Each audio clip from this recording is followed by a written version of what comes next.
When I was in grade 9, I was not a good public speaker. If I could avoid a conversation, I would. But now I MC events, I facilitate workshops, I speak for nonprofits and governments.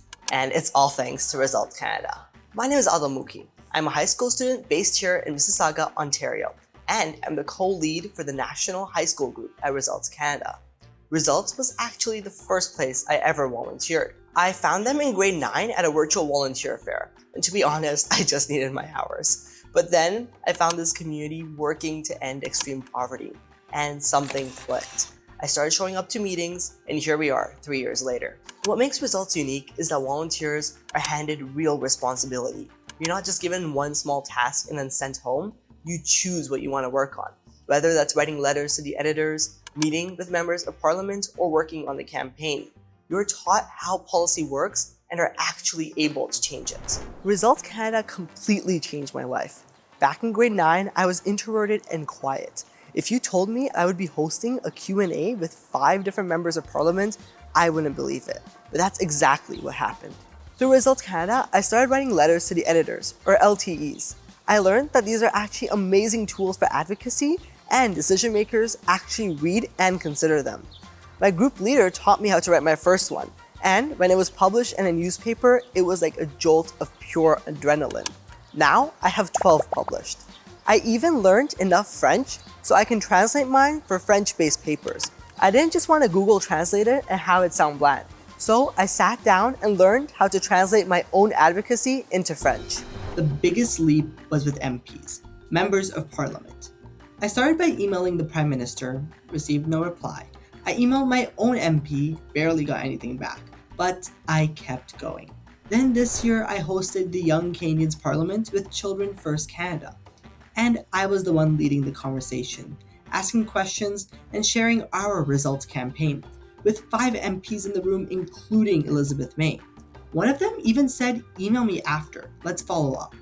In 2 years, I went from getting 0 replies to hosting the room. That growth, that's what Results gave me. I advocate to end extreme poverty because it shouldn't matter where you're born, whether you get a vaccine, an education, or a chance at a decent life. Most diseases are preventable, and advocacy is how we push governments to act. I think of advocacy like a pop-up notification for politicians. We vote every 4 years, but after that, it's our job to remind them, this is important, this matters, keep this at the top of your to-do list, not in the if I get re-elected folder. When aid gets cut and progress reverses, what keeps me going is the people. Our high school group has grown to over 50 members from coast to coast to coast. They show up, they write letters, they meet with their MPs. Advocacy plants seeds. In policy, yes, but also in people. This generation of high schoolers is going to be the next generation of politicians, of business leaders, and of citizens.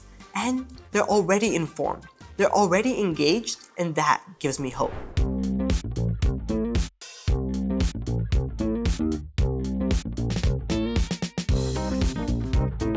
When I'm not advocating, I'm probably here. I love to play tennis. I'm on my school team, and when the off-season hits in winter, I'm completely bored. I also write poetry and spoken word. I won first place at the Mississauga Story Slam, and I performed a poem at the Kids Help Phone Walk So Kids Can Talk event.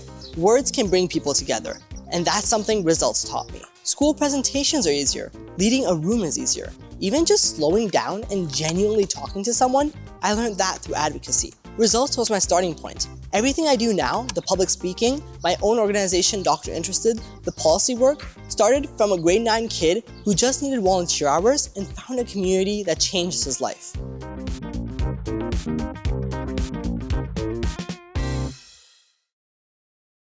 Now I get to go home and do homework.